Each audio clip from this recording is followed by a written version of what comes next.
Larry Hagner, welcome to the Smart Nutrition Made Simple show. What is up, brother? Nothing much, my man. It's good to see you as always. Good to see you weekly. And this is awesome, man. Thank you so much for this beautiful invite, man. I'm honored. Thank you for being here. It truly is an honor to have you here. I'm excited to have the opportunity, despite the fact that I do get to see you somewhat weekly as part of your Dad Edge group. We haven't had much of an opportunity to really connect one-on-one. And so being a podcast host, this is an opportunity for me to bring the fire, have you share your knowledge and wisdom with our amazing audience, as well as give me the opportunity to truly connect with someone that I deeply respect. And so let's dive in. We've got a tremendous amount of mothers and fathers, health-minded, conscious individuals that listen to the Smart Nutrition Made Simple show. But I don't know if they know what the Dad Edge is. I don't know if they necessarily know who you are. And so maybe you could just jump in and give us a little bit of background about who you are and what it is that you do. Yeah, man. Well, thank you for that. And I'm honored to be on this podcast. And anytime I can talk about, a few passions that I have, one of them being a father, one being a husband, and one being the healthiest versions of ourselves, physically, mentally, emotionally, spiritually. I mean, my background, my actually undergrad degree is in fitness and sports medicine with a minor in nutrition. Before I started, Dad Edge, my goal was to go into corporate wellness. That's what I was going to do. And I had such a drive and a passion for it. But how, Dad Edge, who I am and what it is, Dad Edge really got started, man, because it really kind of came from my childhood, if I'm being honest. My mom and biological father were married for I think a handful of years, 3 or 4 years. Then they had me. They got married very young, like 21. And then they had me. And then 9 months after I was born, they got divorced. And it was a really ugly, bitter divorce. And my dad just kind of left. And I think he tried to have a relationship with me, and it just wasn't really working out. It's just a really bitter divorce. I have no recollection of him whatsoever. And then when I was 4, I literally remember this like it was yesterday. I know we're going back a few years, but I literally remember being in preschool, and I remember dads coming to pick up their kids from school. And I even remember this one guy, he had blonde hair and he wore a suit and he picked up his son every day, who was a friend of mine. I knew what a dad was. So I had this picture in my mind, moms go out and find dads. Dads weren't ever in the picture to begin with. That's how I understood it. So the first time my mom actually brought home a man, I'll never forget it. She had been dating him. I think they met at work. And my mom told me that day, she's like, "Hey, I'm going to have a good friend of mine over for dinner. He's a very special friend of mine. I really want you to meet him. I think he's a very nice man." And but in my mind, I was like, oh my God, she did it. She found the dad, right? So this guy comes walking in our front door, and I'll never forget it. He's wearing a trench coat, a 3-piece suit, double Windsor tie, mustache, feathered hair. I mean, and he just walks in, and I just remember feeling this feeling of oh my gosh, that's a dad, right? Mm-hmm. And I shook this guy's hand, and the very first thing that I asked him was, "Are you going to be my dad?" And I had this beaming smile, and I just remember the feeling of the oxygen being sucked out of the room, and awkward laughing. 6 months later, they got married. I think my mom kind of took that as a sign. Right. They got married. They were only together for about 6 years, and they got divorced when I was 10. And what I can tell you is in that 6-year span, every year that they were together, it just got worse and worse and worse. I think my mom literally married him out of obligation. I don't think she ever really loved him. And they just kind of, to be honest, destroyed each other. They drank a lot. They fought a lot. Cops were called to my house. I was beaten. I was yelled at. I was thrown down. I mean, my mom was hit a lot. It was not a fun time. And I'll never forget when I was 10, they got divorced. He left and I never saw him again. And I'll never forget in that 10-year-old space, I was like, man, this really sucks. I don't have a dad, but at the same time, I don't have to listen to them fight. So that's kind of a relief. But I started asking my mom lots of questions, wait a second, this dude didn't come into our lives until I was 4. And I now know about the birds and the bees. So where did I come from? Right. And my mom was like, well, I was married before and I had no idea. And so she told me that I had this dad. And I was like, well, my first question was well, where is he? Why don't we see him? I want to meet him, And my mom was like, we don't see him. So 2 years later, as fate would have it, I won't get into the details out of time, but I met him and it was not on purpose. It was accidental. He only lived 3 miles from our house, which was kind of crazy and surreal. So immediately, man, like when I met him, like I immediately started calling him dad. And he was remarried at the time, had a 2-year-old son, another one on the way. And I was so excited. I saw him every week. He would come to my like little league baseball games and basketball games and that kind of thing. And about 6 months into our relationship, I just noticed things had kind of changed. I mean, I'm 12. I couldn't put my finger on it. Right. The best way I describe the feeling, and what makes a lot of sense to men and people now, is that what it felt like being around him in that last month of that 6-month stint was much like the feeling you get when you're dating somebody and they're not into you anymore, Yeah. and they're going to break up with you. You know it's coming, but they haven't told you yet. And I remember picking up the phone at 12 years old, calling him and being like, hey man, like, is everything okay? Like, I just kind of like get this feeling like something's not right. And to be honest, Ben, I don't know what words were said. All I know is the end of that phone call was the end of our relationship, and it killed me. And I just went into a complete disaster direction after that. Not like terrible, like drugs or alcohol or anything like that, but school, I kind of gave up on school. I failed the 8th grade, had to do 8th grade all over again. From a fitness standpoint, I was a disaster. I emotionally overate, got really heavy, went to high school, turned my life around a little bit. 17 years old, I actually found fitness. That was actually a beautiful release for me. My mom continued to date and marry 3 times. She married 3 times, but there was a revolving door of toxic, partying, alcoholic men constantly. They were a part of my life.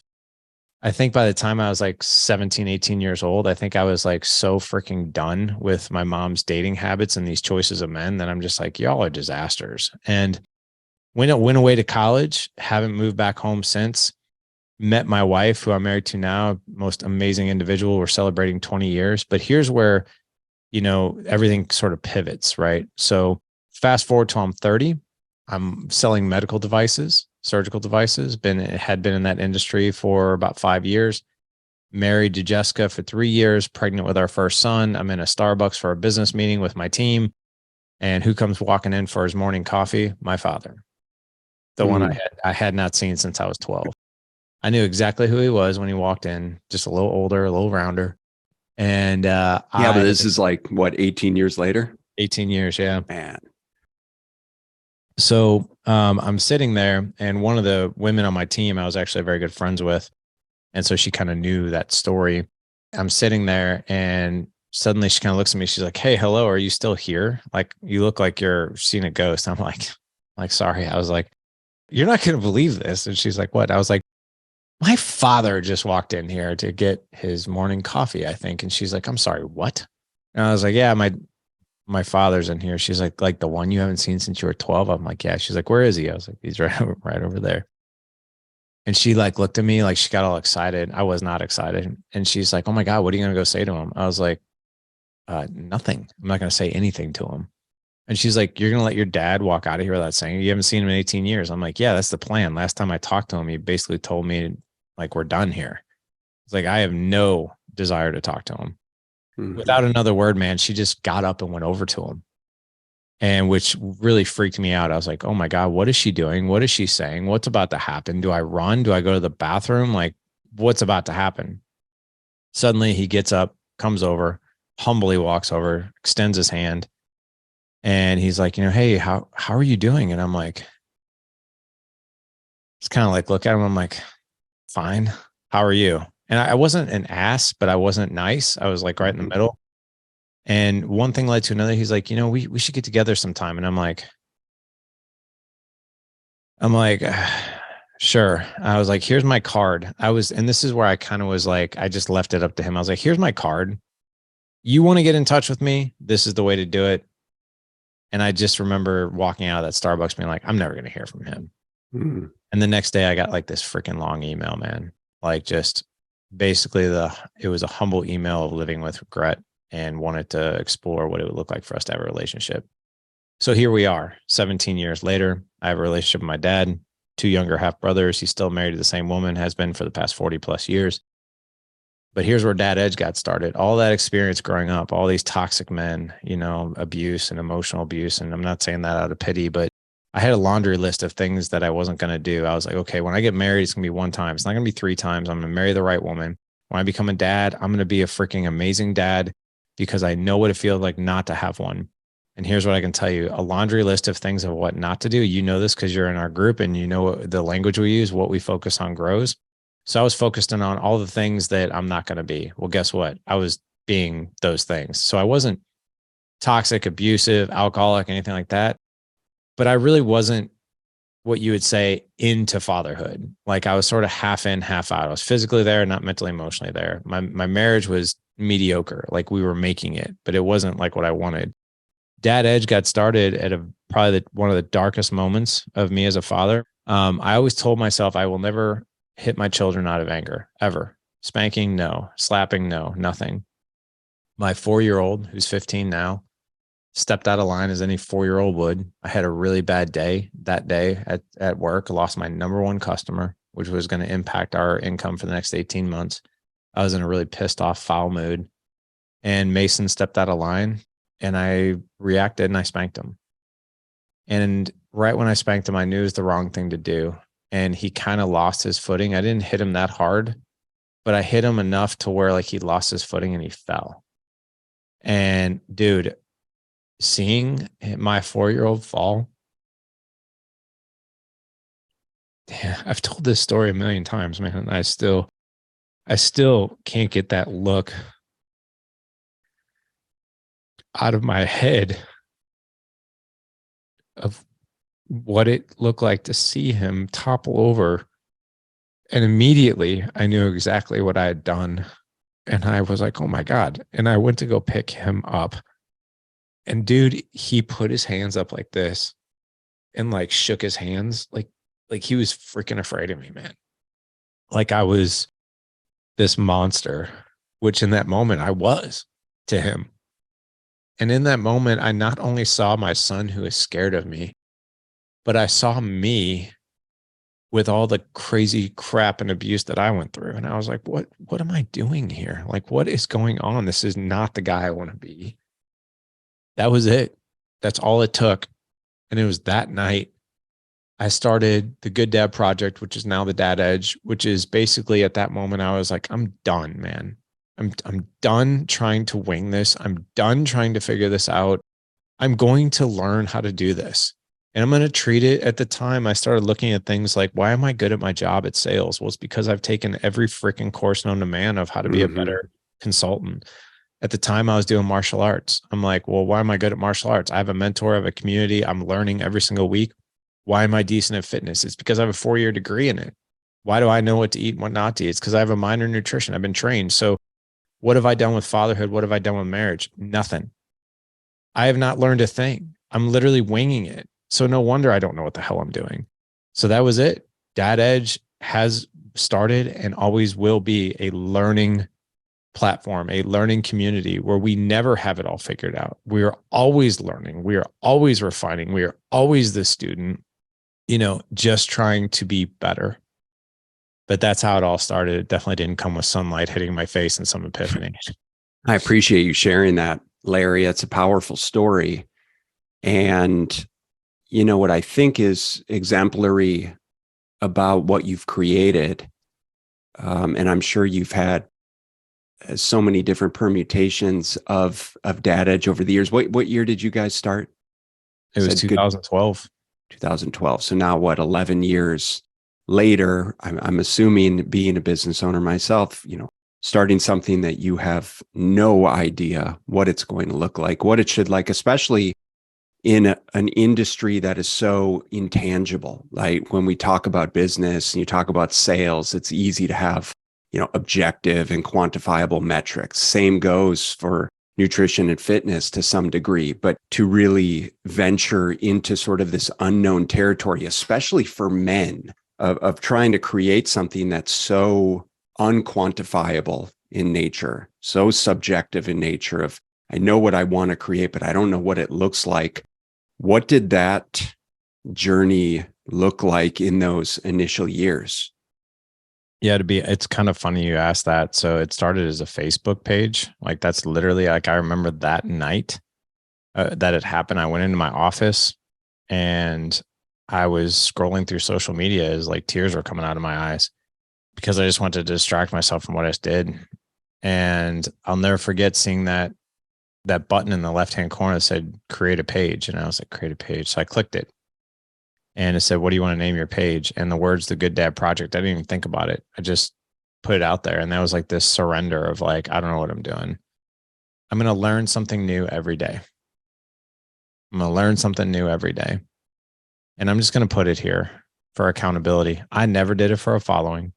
I never did it to start a movement. Never did it to start an organization. I did it to learn. 2013, I was like, maybe I could blog about this. So I started gooddadproject.com. After 2 years of blogging, I was like, I want to have conversations with people. I don't want to blog anymore. And that's where the podcast started. Podcast started 8 years ago.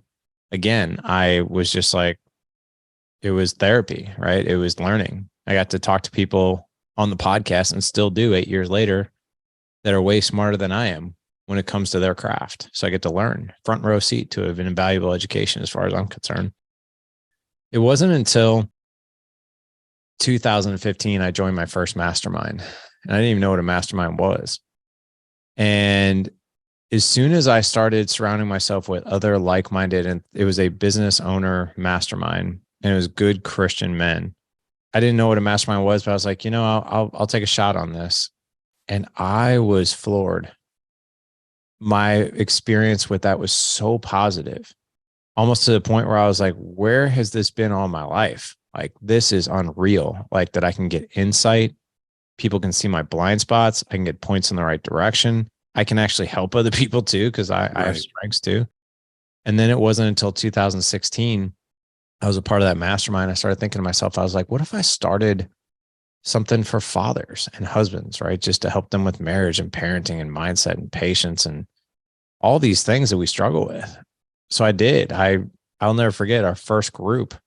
I contacted, I think, 16 people that I knew were following the podcast, that were supporters. And I just told them, I was like, hey, I'm starting this thing. Here's my idea around it. You want to be a part of it? Every single person said yes. And at the time, it was a 3-month program. And then a year later, in 2017, we made it an ongoing program. We have been doing masterminds for men, husbands, and fathers for literally 7 years now, which kind of blows my mind. I can't believe it's been that long. But now I would have never thought in a million years I would leave a lucrative full-time job as a national sales director at a medical device company to go do something like this. But what I can tell you is that I don't regret making that decision whatsoever, because Dad Edge has grown from a organization standpoint and community standpoint, movement standpoint, that I'm not worried about that. I get to do the work that I love, get to help men be better men, still continue to learn myself while also putting food on the table. So it's been an amazing journey and something that has been very pleasantly surprising, because I didn't expect it to get here. What do you think? Because obviously you share incredible content, you have a podcast, you have a blog, but you stipulated around the mastermind about men surrounding themselves with other men, working to improve their marriage, to improve their relationships, to be a better father, to be a better business owner. What's the significance, and what have you observed around the power of being in those communities? Well, number one, we're all putting our pants on the same way, right? When it comes to fatherhood and being married. Like, I can show you, we have a guy who joined our group. This was a while back. And this is what I think is fascinating, right? Incredibly successful in business. Sold his company for $42 million. Like, think about that for a second. $42 million, guys, and he's 42 years old. And if you really think about that, at the time he was 42, if you really think about that, that's like every guy's dream, right? It's like, holy crap, I am financially free. In fact, for generations to come, my family, whoever is behind, like, we're all financially free for quite this legacy money. I'll never forget being on a vetting call with him, a discovery call, because he wanted to join our group. And this man was in tears. And I was like, what's wrong? Like, he was telling me all the success he had in his business. And he's like, I have 3 boys and they don't really know me. I would have given up all that money knowing that I could have created a better connection with my boys. And what I'll tell you is when it comes to being the man that we really want to be, the father we want to be, the husband we want to be, no one lays on their deathbed saying, I'm so glad I made $40 million and didn't spend time with my family. Everybody, unless they're a total moron, will tell you, I would have given it all up to have better relationships. But one of the things that will impact our mental and emotional, physical health is our relationships. You know, you can be the most fit guy in the world, but you can also be the most lonely guy in the world where your kids don't want nothing to do with you and neither does your wife. I don't care how much of a six pack you have or the tough mutters that you can run or the athlete that you are. That is not a fun life, right? You can actually have though what we call the trifecta, which is you can create and do the work that makes you come alive, whether you're a business owner in your career. You can create an extraordinary marriage and you can create an incredible connection with your kids. All 3. You know, we call it having it all. You can do it. You just need the know-how to do it. You need the skill to do it. And that's what I think is so remarkable about the group and the opportunity that you've provided to men and parents in general and fathers and husbands is to learn how to do that. Like you said, you've studied, you know, in order to be good at anything, you need to develop the skills. And it would be ludicrous to expect that we go into parenthood, into marriage, automatically knowing how to be our best, or perhaps we can try and be our best, but we don't necessarily have the skills to be as good, as effective as we could be in those relationships. And, you know, one of my observations around being in the group, but also just, you know, being in health and fitness, being a father, being a husband, is that there's this intangible balance or imbalance, if you will, of trying to be our best at every single one of those. And there's always a discrepancy in terms of how we're prioritizing things, what comes natural to us, what we're focused on at any given time. It's not unreasonable for me to be at the top of my game in health and fitness because it's something I've always done. It's not unreasonable for me to feel like I'm having a great quarter in business, and yet the low-hanging fruit there, the something that's being neglected is my family, my relationships, you know, my relationship with my wife, how I'm showing up for my kids. And what I see consistently in talking with other husbands and fathers is that we are all on the same page. Like you said, we all put our pants on the same way. We look to media, to social media and say, wow, that guy really looks like he has it all together. They look like, you know, they know what they're doing. And I think when it comes to these sort of conversations, you and I can acknowledge very clearly that none of us ever really feels like we have it all together. And if we're slaying in one area of our life, oftentimes it means that there's another area that is potentially suffering, especially when we acknowledge that there's improvement to be made. Is that fair? That's totally fair. In fact, this topic was just brought up at so I was on a TV show called Office Hours with David Meltzer.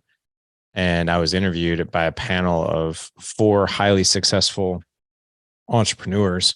And it was really, really cool to be interviewed by them and be on that show. And one of the topics that was brought up was exactly that. When I say that, it's like, what do you do? Like when, you know, you have these seasons of absolute busyness, like, and one guy was even like, there's like a 3-month stretch where I have to go really hard in my business because it's seasonal. And then I find that the trifecta that you're talking about, the other 2 legs take a bit of a beating, you know, like, so my wife and then my kids and all that. And here's my response to that. You know, if you think of like a pro fighter is taught how to fight, right? But he's also taught how to be super efficient and effective in the shortest amount of time but still win his fight. And what I mean by that is if a fighter's not trained for endurance and he's not trained to be effective with his punches and efficient with his energy, well, he's going to gas out in the first or second round, right? And then probably get beat, right? So you've got to learn to be effective and efficient. So, and the same thing can be said for this man's, seasonal business, right? Or it's a season of busyness in general for anybody. If you know how to be efficient and effective in your marriage and with your kids, then guess what? Those two areas won't take as much of a beating if you hadn't done it otherwise. So like, let me give you an example. And I also think, here's the other thing too. I think it's good for our kids to see us at times work really, really hard. I've had to do that. And I think, and as long as you're communicating those things, like if I communicate to my kids, like, hey, I don't have time to play catch with you today. Dad's got to work tonight. Well, of course, my kid's probably going to be like, well, God, that really sucks, Dad. Right? Yeah, it does.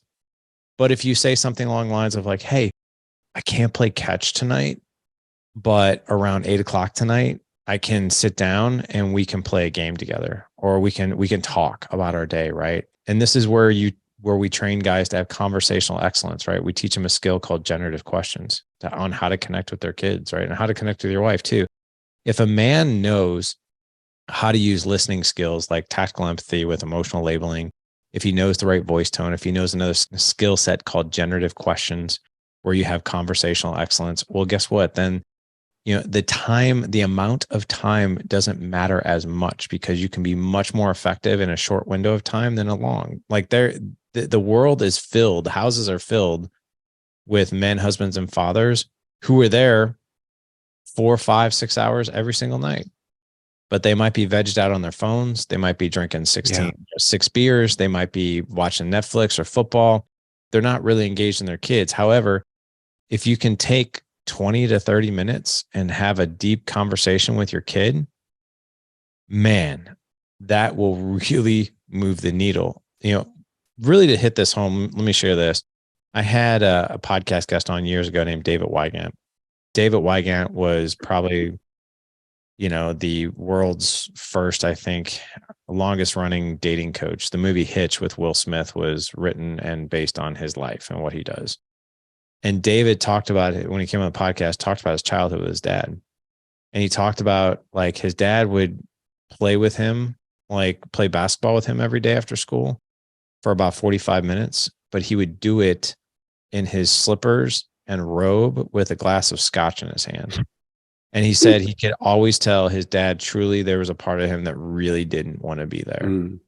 He's like, so it wasn't the amount of time. Right. It's like, because if you really think about it, like the amount of time was substantial, but how I remember it is he really didn't want to be there.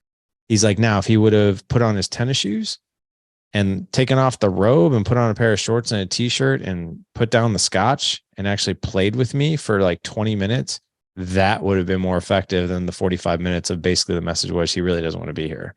So I encourage men to think about this a little differently. You can be really effective. And even if your opportunities or your window of time is shorter than what you want it to be, but you can still be effective and still not make sure that those other two legs, even in your busiest season of business, don't fall apart. I think that simply giving yourself the opportunity and to acknowledge that these things need to be prioritized, having grown up in a family where, my father worked a lot, for me, and Ness wasn't necessarily that present. I mean, of course, he had his ways, but for me, for years and years and years, it became okay to sort of just be like disconnected because I was working or telling myself that I was working and doing something else to absolve myself necessarily of the responsibility of being present to some degree or another, whether I was in, graduate school or studying or getting other mentorship or working on the business or whatever it was. And I think just being okay and acknowledging the areas of our life where we perhaps are not showing up at the highest level, and then giving ourselves the opportunity to start to prioritize those things and to be okay knowing that we're kind of going to suck at first, of saying this is going to take me time and energy and effort to develop the skills so that I can be more effective, so that I can be more efficient, so that I can show up in a bigger and better way, just as we would do with our health and fitness, just as we would do with areas of our business, just as obviously we need to do with our marriage, with being a better parent. And I think that's perhaps one of the most challenging things, like I alluded to at the beginning, just around as humans, perhaps as hard charging individuals like you and me and many of our listeners, is having quantitative metrics to be able to quote unquote track progress. It's a seemingly intangible area of our life. However, you and I know how powerful it is when you do start to create these types of connections. And so I would love if you'd be willing to talk a little bit about ways in which we can start to communicate a little more effectively with our kids. I know there's a lot of listeners with young kids who we feel like we might be in situations where they're quote unquote not listening, or we're yelling all of the time, or they're just not doing the things that they're supposed to be doing. And then similarly around our marriage, I think a lot of people can feel stagnant, feel like they've lost that connection, or perhaps just a discomfort of feeling like two strangers now living under the same roof. I mean, all of this comes back to communication. What are some, obviously this is a huge topic, but what are some seemingly simple things that we can do to start to engage a little more fully? Sure. So I'll give you some detail and some background, I think, of why all this stuff happens, right? But I'm also going to give you a really, really easy way, just 3 questions that you can hang your hat on, that you can use with just, and this is just, as you know, because you're a part of our group, this is just scratching the surface. I really want your listeners to walk away with just something that is easy, right? So let me just level set a few things here. Let's talk about marriage first. So I'll give you some statistics, and these things are kind of scary, right? So everybody knows the divorce rate here in the US is 50% plus now. I think it's almost 51%. But here's what we don't know. Everybody knows that. Here's what we don't know. The 50% of couples that stay together are actually divided up into 3 camps equally, 33%, 33%, and 33%. First camp is this one. The first camp is, hey, I'm actually really happy. Like, I love her. She loves me. I love him. He loves me. It's great. I really wouldn't change a whole lot. Like, things are good. And there's a common denominators within those couples. And this goes back to all the studies that John Gottman has done. He's like the pioneer of marriage. He's been in that game for 40 years. I think he has studied over 4,000 married couples.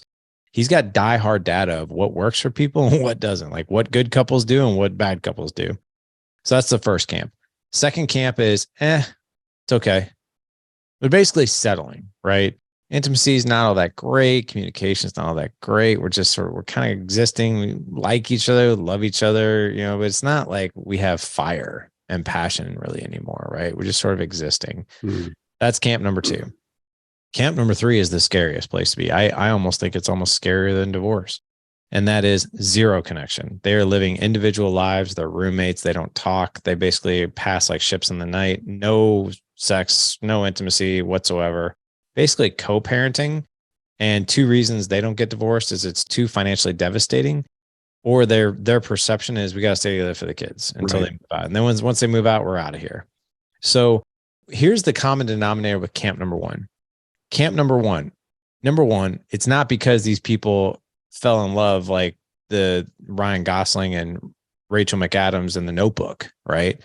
It's because they have made a very conscious decision to work at it, to grow together. They know that, hey, I love this person, and that's a great foundation, but I also know love is a choice, and love is a verb, and love is an action. And in order for me to really, really be a giving person and also be very clear with my community, I need to learn skills in order to do that. Think about this for a minute. I said this on Instagram. It created a little bit of fire, but I'm okay with that. Think of any license that we get or any certification that we get. In order for you to be a personal trainer, there's probably a company out there or an organization that certified you that says, yes, Ben is, he's equipped, he's qualified, he can do this work, right? In order for you to get a driver's license, you have to study, you have to take a written test and then a practical test. Then they give you your license. You want to get married, you go pay for it. Here's your marriage license. Think about for a moment, if everyone was required, every couple was required of like, you want to get married? Well, you got to take 3 classes on conversational excellence and communication skills. After that, you can apply. So number one, successful marriages are not something that we wing. Successful marriages are something we work at and we learn. The other thing too is that this might ruffle some feathers. If you want to have a successful marriage, your priorities are you're married first and you're a parent second. Now, a lot of people might be like, well, my kids come first. Well, if your kids come first, think of it this way. If your kids come before your spouse, now I'm not saying in an emergency situation, for the love of God. Okay. Let's not take this to extremes. Like the extreme people listening to this podcast be like, well, what if there's something needed? Yeah, well, right. Of course, if there's something needed, you go take care of it. Right. But as far as like the way my wife and I view our relationship, we've been married 20 years and we're at the best place we probably have ever been. And it keeps, as soon as I think we can't get any closer or better or more in love, we keep getting better. But here's where I think if my priority were my boys, I'm robbing them of years of them observing what it means to have a successful, highly functional, beautiful communication foundation with their mom. Like they learn skills of how to have a functional relationship with a significant other by watching us, right? By how my wife and I treat each other, by how we communicate with each other, by how we love each other. My kids are always like, they always smile because I tell my wife every day how beautiful I think she is or how much I love her in front of my kids. And she does the same. And they love that. So, and they actually know their mom comes first, they come second by a fraction. Okay. So that's marriage. And then kids, here's the other thing too. Your wife and your kids have the same 3 basic needs. And this is where I'm going to simplify everything of how you can really level up and elevate these relationships. Your wife and kids need to feel seen.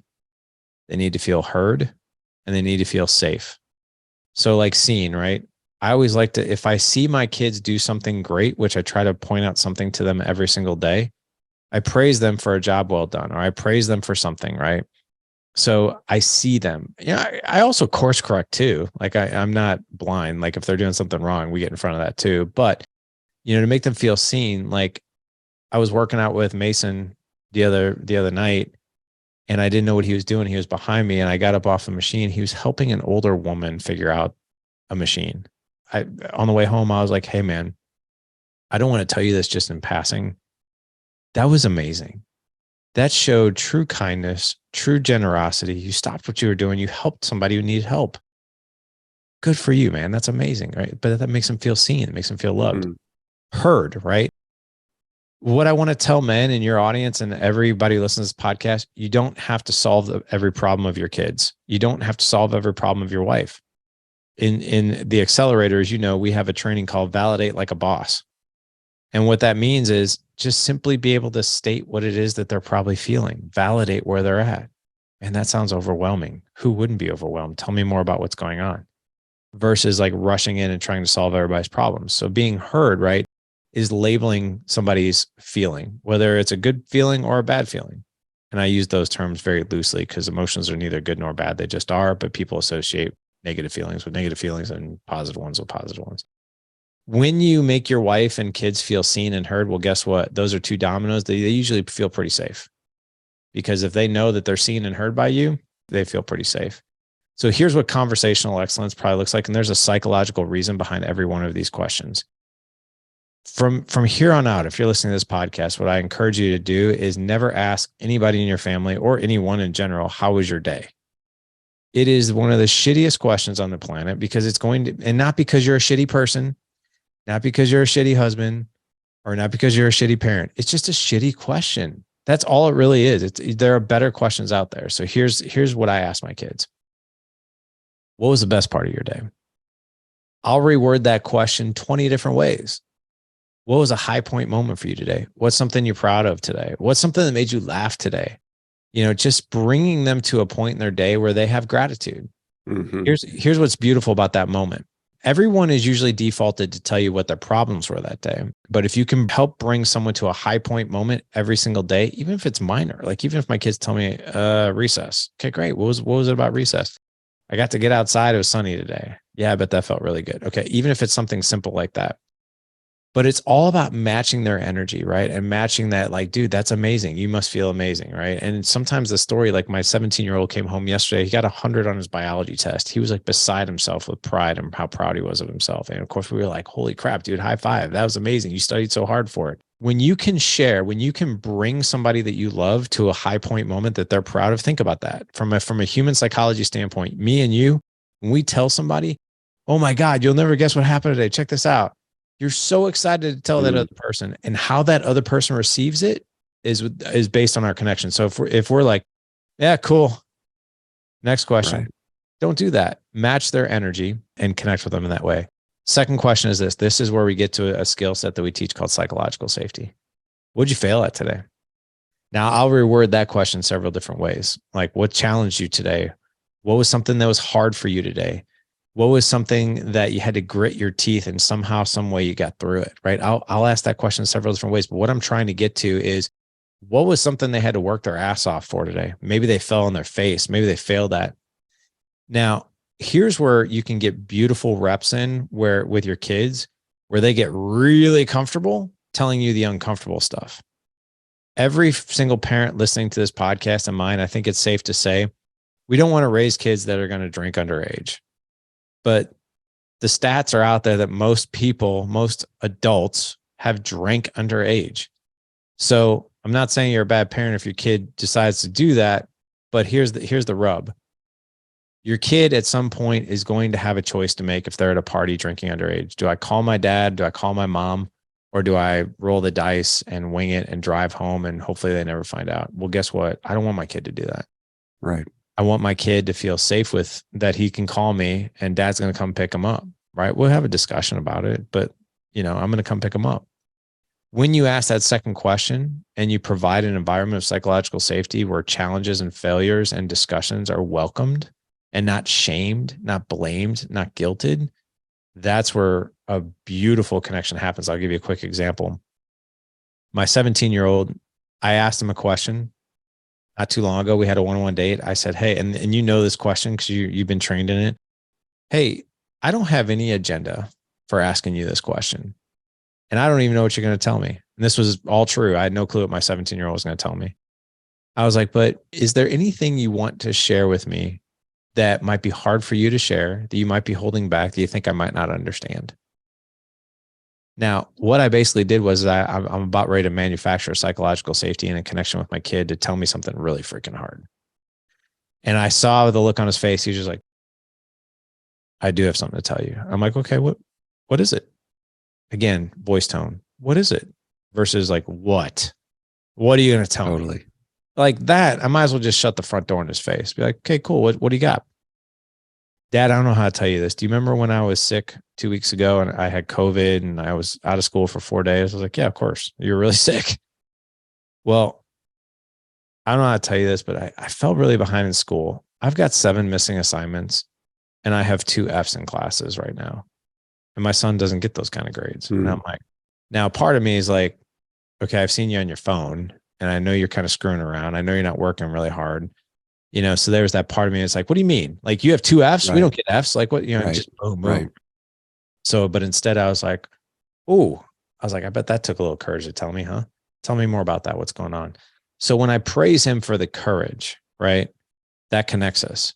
Mm-hmm. And when I say, tell me more, that's an invite versus like, why do you have 2 Fs? Don't use the word why. Tell me more is the invite, right? So then he started sharing with me and what he was telling me was making a crap ton of sense, right? He was like, Dad, he's like, every time I feel like I'm on a treadmill with my assignments, every time I get 3 missing assignments done, I get 3 new ones. And every time I get those done, I get 3 new ones. It's like, I cannot get ahead no matter what I do. And because of that, my grades are suffering. And this is where you don't have to lecture. I don't have to go in and save the day. And I told him, I was like, Ethan, I was like, the story I'm telling myself is you were in this situation last semester. You missed 5 days of school last semester because you were really sick. And the same thing happened. You actually had 2 Fs, and I can't remember how many assignments you had missing, but what did you do at that point in time to get ahead? And he just started thinking. He was just like, yeah, I remember that. He goes, I actually stayed up an hour late every night. I got up a half hour early. And then instead of eating lunch with my friends, I would go into the auditorium where there was nobody. I'd put on my AirPods, listen to music, and just freaking hammer through my assignments. And I'm like, well, sounds like that plan worked. What's stopping you from doing that now? He's like, I never thought of it. I was like, well, what do you think of it? He's like, I think it's a great idea. I was like, I do too. What do you say you do that? How can I support you? What feels right to you? And he's like, I don't think I need any support. I think I'm just going to go do that. Well, 3 days later, he was all caught up. I didn't have to lecture. I didn't have to save the day. All I did was provide him an environment where he could articulate the problem and then he could articulate the solution. So that's the second question. And then the third and final question is the easiest and it's the shortest. It's, what are you most excited about tomorrow? What are you most excited about tomorrow? I like to call that the Netflix to be continued question, because Netflix and all these other, Yellowstone and Breaking Bad, they always have this hook point at the end of every single episode to where you almost can't stop yourself from watching, I'll just watch the first 5 minutes.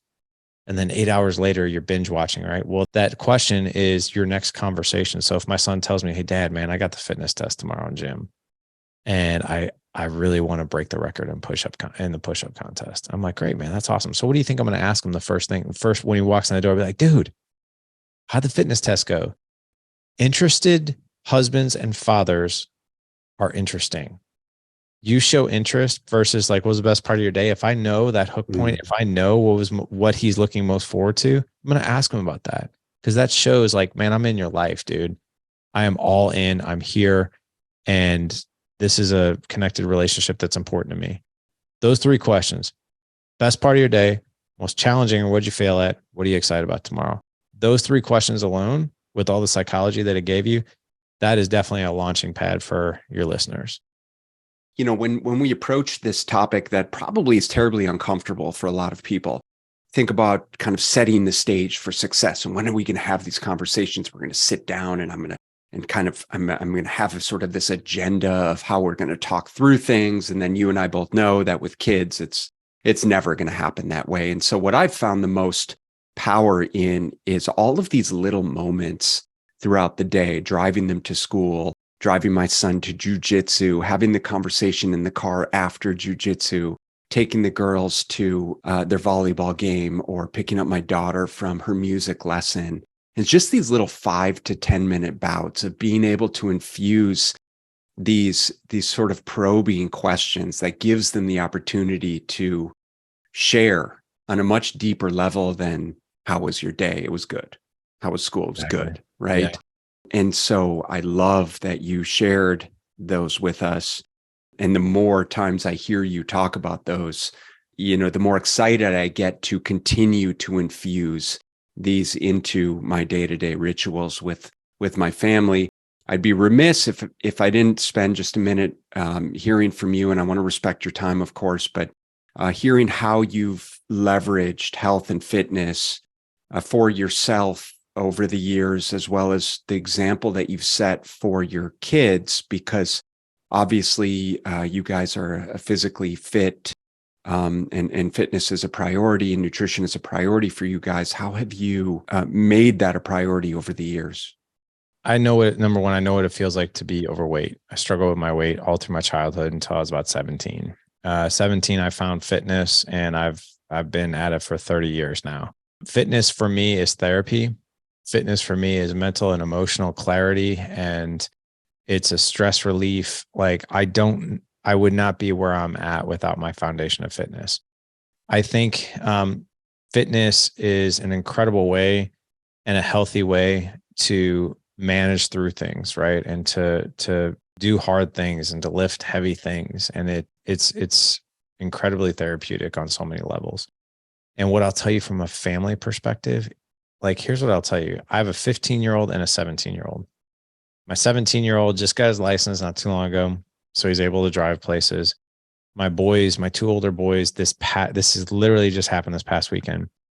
My wife and I, all of us were sitting here at home, and my 15-year-old was like, I'm so bored. I want to go do something. And I was like, well, what do you want to go do? And he's like, I don't know. Like, all my friends are busy and this and that. And I was like, you do know your older brother Like, you guys can go somewhere. Like, you don't have to be here. You can go do something.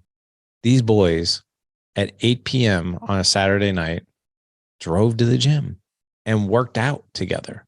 And they do that all the time. They work out together all the time. Now, working out from a family perspective has always been a very big deal for our whole family. It's one of the ways we bond. I train with my older boys. I train with my little boys. I do on Sundays, I do Facebook Lives in our community where I'm training with my 9 and 7-year-old. And I'm not talking about like deadlifts or cleans. Like they actually create the workout. So they're like, we're going to do 10 push-ups. We're going to do 10 burpees. We're going to do some jumping jacks. So like, we just write it, and they do it. But I think it's, as long as, especially when your kids are younger, if they have smiles on their face and we're having fun and we're cheering each other on, they'll find a love for fitness versus like trying to blast them in a workout. Don't do that. Oh my God, you'll steer them the other direction. And when it comes to teenagers, I'll share this quick story. So my 15-year-old last year on December 31st in 2021, he told me on that night, because it's his birthday the next day. So we stay up late that night. He blows out his first candle. And what the Hagners do every New Year's Eve is we sit around at the table and we talk about what is Team Hagner going to do this year? What big things we're going to do?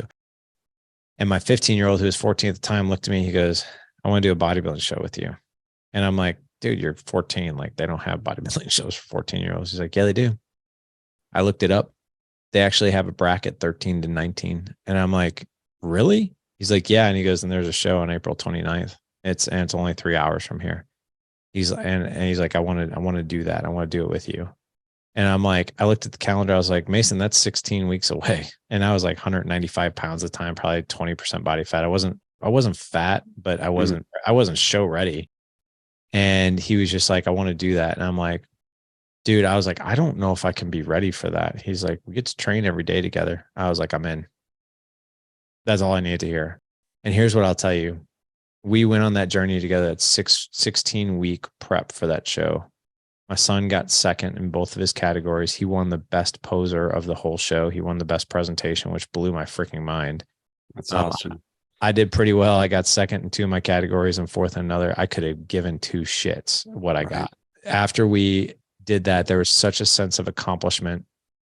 And I looked at my son and I was like, hey, what was the best part of this whole journey? And he was like, winning second and winning best poser of the show. I was like, yeah, me too. I was like, I thought that was cool too. He's like, what about you? And dude, with tears in my eyes, I go, Mason, I could have carried less what I got.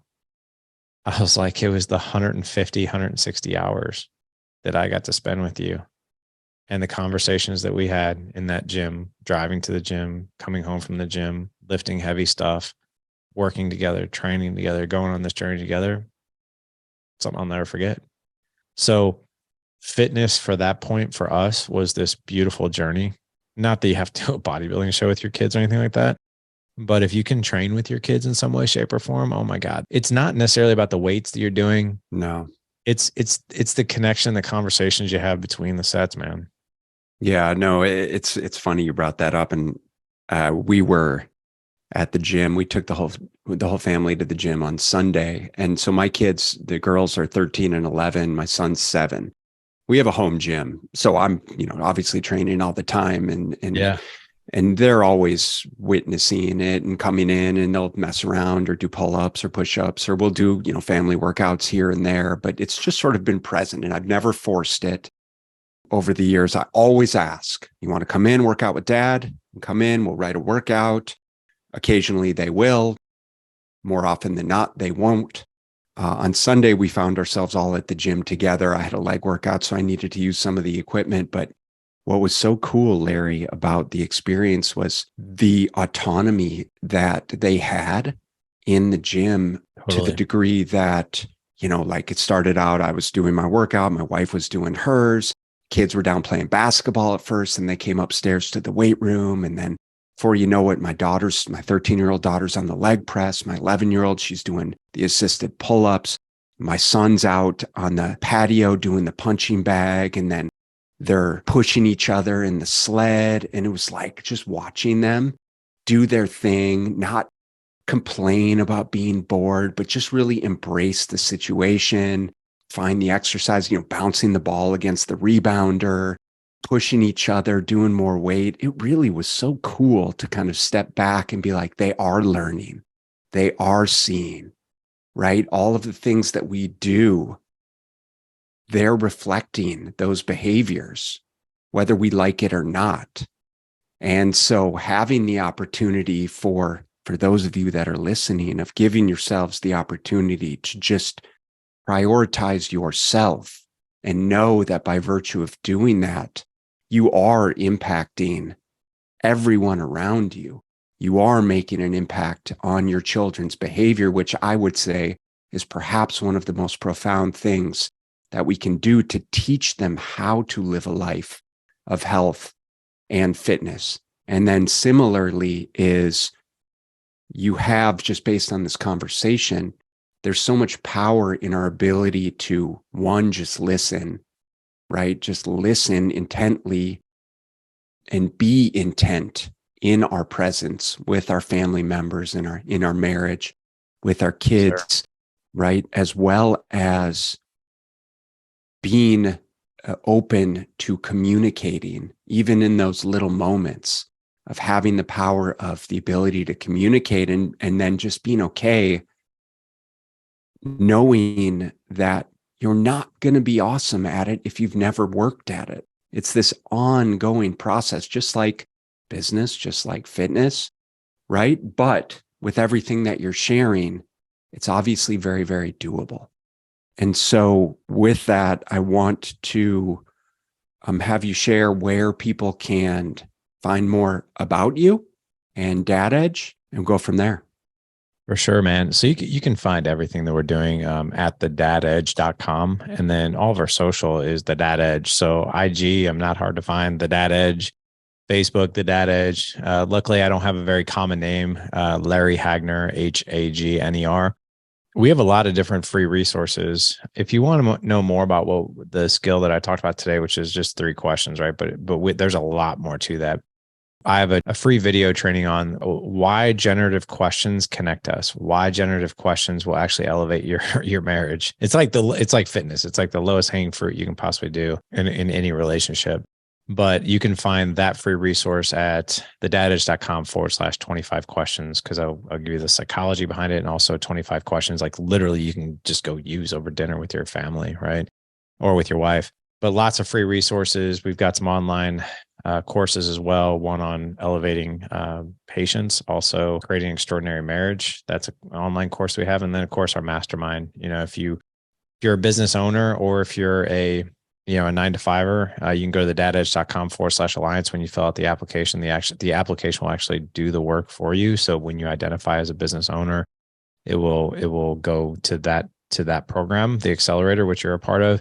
If you're not a business owner, the application will do that. It'll go towards the non-business owner program that we have. But that's the best way to connect with us in any way, shape, or form. And you know what? You can always DM me too. I answer every single email personally. I answer every single DM personally. So if you ever have any questions, or if there's anything I can do to help you out, I'm here. Yeah, man. It's been an absolute pleasure. And, it's frequent on this podcast that I talk about the power of coaching and putting ourselves in situations where we're going to be challenged, where we're going to have the opportunity to develop skills that we wouldn't otherwise be able to glean from people who have, forged the path ahead of us. And while normally I'm speaking to obviously health and fitness, and the fact that it's something that I've heavily invested in for my entire career, both in academia as well as just with mentors and advisors and in mastermind groups. I always talk about how by virtue of doing that, when you're leveling up, and you know this as well, is even just leveling up in your health and fitness, it permeates over into every other area of your life. Having taken the steps to first and foremost acknowledge that there were areas of my life that I wasn't really excelling at, and making concerted efforts by virtue of, being in your group as an example of having these tough conversations, acknowledging where I do have faults, and making concerted actions to make improvements, to get better, to do better, to show up in a bigger and better way.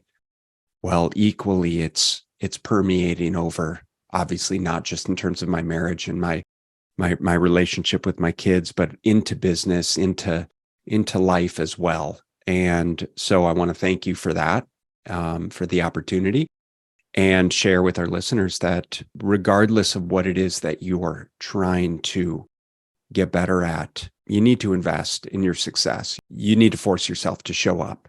And in my experience and in my opinion, that means making that investment, whether it's hiring a nutrition or a fitness coach, hiring a mentor, putting yourself in a mastermind group, of surrounding yourself with other people that are where you want to be, frankly, that are going to challenge you to step outside your comfort zone so that there's no turning back, right? You got to burn the ships, so to speak.